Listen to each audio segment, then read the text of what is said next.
Era isso que Deus dizia a Israel: minha oliveira. A terceira característica fala de poder de dar fruto. A oliveira, ela é terrível, ela tem um poder de frutificar como nenhuma outra árvore. Só para você entender, Deuteronômio 28:40, disse Deus a Moisés: diga aos filhos de Israel que eu quero plantado em todo o termo de Israel oliveira. Aonde planta ela dá, não tem jeito. Eu trabalhei muitos anos numa empresa, muitos amigos da área técnica, cientista na agricultura, eles sempre confidenciavam a mim, dizendo: eu não entendo o poder que a oliveira tem. Por quê? Porque muitas vezes a gente vai plantar ela em cima do monte, aonde o sol é mais quente. Vamos ver se ela resiste. Planta em cima do monte, quando a gente vai olhar, ela nasce, cresce a raiz, a folha é verde e ela dá fruto no tempo de dar fruto. Então a gente diz: não é possível, vamos plantar ela embaixo do vale cheio de água. A gente planta, quando a gente vai olhar, ela nasceu, cresceu a raiz, a folha é verde e ela está pronta para dar fruto. Aí a gente se invoca e diz: vamos plantar em cima da pedra. Vamos ver agora, quando planta em cima da pedra, que vai olhar, ela nasce, cresce a raiz, a folha é verde e ela dá fruto. Aonde coloca ela dá, é nas crianças, é no ciclo de oração, é no ministério, é na congregação pequena, é onde for, aonde coloca ela dá fruto. Aonde tu pôr a planta dos pés, eu te abençoarei. Aonde colocar a planta da mão, eu te darei, porque aonde planta ela dá resultado.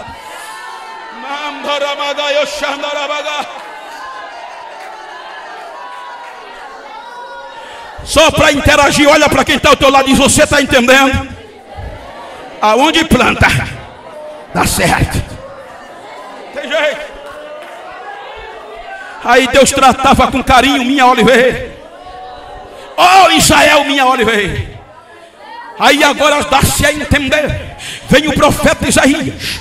Deus resolve plantar a oliveira no meio do deserto, para que através dos seus ramos todas as nações soubessem que no céu havia um Deus verdadeiro. Como Israel, sacerdote de toda a terra, era por meio de Israel que as nações deveriam ser salvas. Então, na verdade, diretamente, aí vem Isaías. Olha o cuidado quando Deus vai plantar lá no deserto, quando ele já profetiza tempo posterior. Ele vem no capítulo 41, a partir do versículo 8, cheio de dengo, dizendo: não temas, eu te ajudarei, eu te sustentarei, eu te esforçarei com a destra da minha justiça. Envergonhados, confundidos vão ser todos aqueles que contenderem contra ti, tornar-se-ão em nada. Aí vem o versículo 16 por diante. Aí olha que palavra. Aí o profeta usado por Deus diz para Israel: Israel, o pobre necessitado busca água e não há,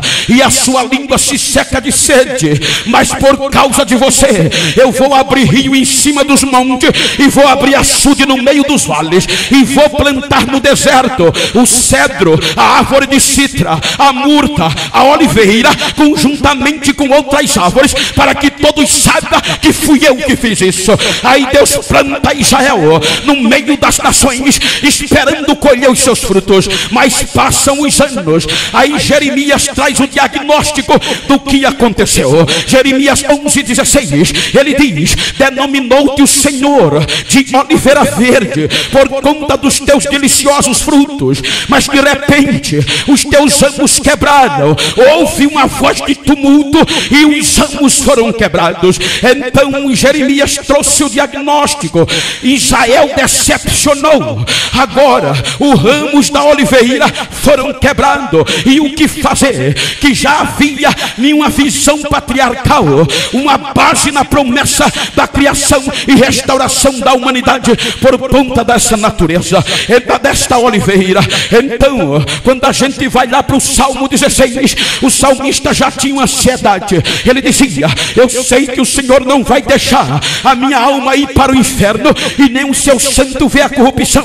Quando nós vamos para o capítulo 17 de Jó, ele faz um clamor, ele vê uma dívida impagável e ninguém queria o ajudar. Ele diz: Senhor, a minha alma está abatida e o meu espírito angustiado dentro de mim, os meus inimigos zombam de mim, há uma dívida e ninguém me estende a mão. Aí ele faz um clamor e diz: Senhor, seu meu fiador, paga minha dívida. Mas como Deus poderia? Que o sábio Salomão, no Provérbio 6, ele disse: quem fica fiador de outrem é louco, é sem juízo. Ora, Isaías 52, versículo 3, ele disse: sem dinheiro vocês foram vendidos, importa que sem dinheiro vocês sejam resgatados. O salmista, no Salmo 49, ele faz uma retrospectiva alucinante.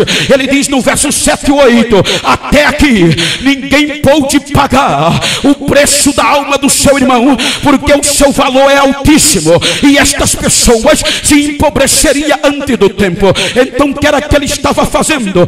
Ele lembrou da promessa do Éden, que ia nascer um, e faz uma perspectiva de esperança para o dia vindouro. Dá-se a entender, quando ele diz até aqui, ele lembra da promessa que Deus fez a Adão: você pecou, você caiu, mas vai vir um que vai resolver o problema. Aí ele passa a contar. Se ele pudesse descrever, ele tinha dito que a esperança de Adão estava no Sete, seu filho. A Bíblia diz que Adão gerou a Sete, e Sete era chamado de compensação, era ele uma esperança para a restauração futura da oliveira. Mas a Bíblia diz que Sete não resolveu o problema, mas gerou a Cainã. Cainã gerou a Malalael, a Enos. Enos gerou a Cainã, e Cainã gerou a Malalael. A Bíblia diz que Malalael gerou a Jared, uma esperança futura. Mas Jared não resolveu o problema, mas Jared gerou Enoque.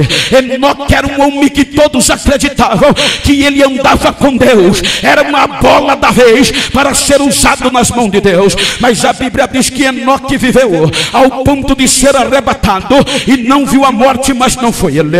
Mas a Bíblia diz que ele gerou a Metusalém. Metusalém viveu 969 anos e gerou a Metusalém. Metusalém viveu 969 anos e gera Lameque. A Bíblia diz que Lameque gera Noé. Noé gera Sem, Cã e Jafé. Quando vem o dilúvio, passa o dilúvio, agora Sem pega a responsabilidade. Mas a Bíblia diz que Sem não resolveu o problema, mas Sem gera Arfajade. Arfajade gera Elar. Elar gera Eber. Eber gera Reu. Reu gera Pelog, Serug. Serug gera Naó. Naó gera Terá, e Terá gera Abraão. Foi nos dias de Abraão que Deus bradou do céu e disse: sai da tua terra e vai para uma terra que eu te mostrarei. Ele creu e foi, mas não resolveu o problema, mas gerou a Isaac. Isaac não resolveu o problema, mas gerou a Jacó. A Bíblia diz que Jacó foge do seu irmão para o deserto de Padarã, na casa de Labão. Lá ele gera 12 filhos: Rubem, Simeão, Levi, Judá, Zebulon, Gade, Aser, Naphtali, José e Benjamim.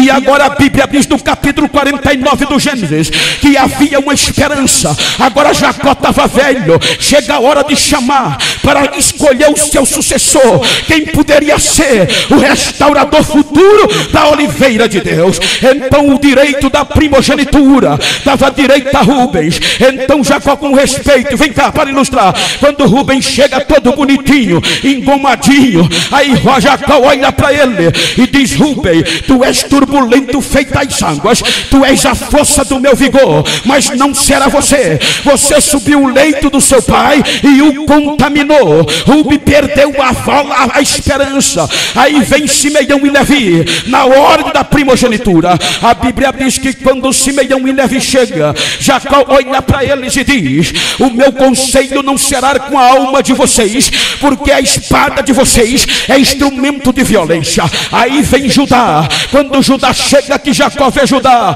olha para ele e diz: Judá, leãozinho que subiu da presa, a tua mão será sobre o pescoço dos teus inimigos, e o cetro de poder nunca vai sair da tua tenda, até que do alto venha Siló, e quando ele vier, todas as nações se congregarão em um só lugar. A Bíblia diz que Judá pega a responsabilidade, mas não resolve o problema, mas gera Perez, Perez gera Esrom, Esrom gera Naasson, Naasson gera Salmão, Salmão gera Boaz, Boaz gera Obed, Obed gera Jessé, e Jessé gera Davi. Foi nos dias de Davi que o céu se abre de uma forma extraordinária, e Deus diz: achei, Samuel, achei um que vai cumprir o desejo do meu coração. Mas a Bíblia diz que Davi não resolveu, mas gerou a Salomão. Salomão gera Reoboão, Reoboão Abias, e Abias gera Asa, Asa gera Jeosafá, Jeosafá gera Jorão, Jorão gera Uzia, Uzia Jotão, Jotão gera Cais, e Acais gera Ezequias, Ezequias gera Manassés, Manassés gera Amon, e Amon gera Josia, e Josia gera Jaconia. É aí acaba a esperança da oliveira, ela vai sendo levada diretamente para o cativeiro babilônico. 70 anos se passa, agora vem de volta quando ninguém mais acreditava. A Bíblia diz que Salatiel gerou a Zorobabel, e nos dias de Zorobabel Deus trouxe Jerusalém de volta, os judeus a Jerusalém, e lá Zorobabel gerou a Eliaquim, Eliaquim gerou a Itube, a Itube gerou a Zadok, Zadok gerou a Azor, Azor gerou a Eleazar, Eleazar gerou a Itamar, Itamar gerou a Matã, Matã gerou a Jacó, e Jacó gerou a José. Nos dias de José, o céu se abriu de um lado para o outro, os melhores músicos do céu, o coral celestial, abriu a boca em plena noite para o inferno ouvir, e disse: eis que eu trago novas de grande alegria, nasceu hoje na cidade de Davi, Jesus, Jesus, Jesus, Jesus nasceu.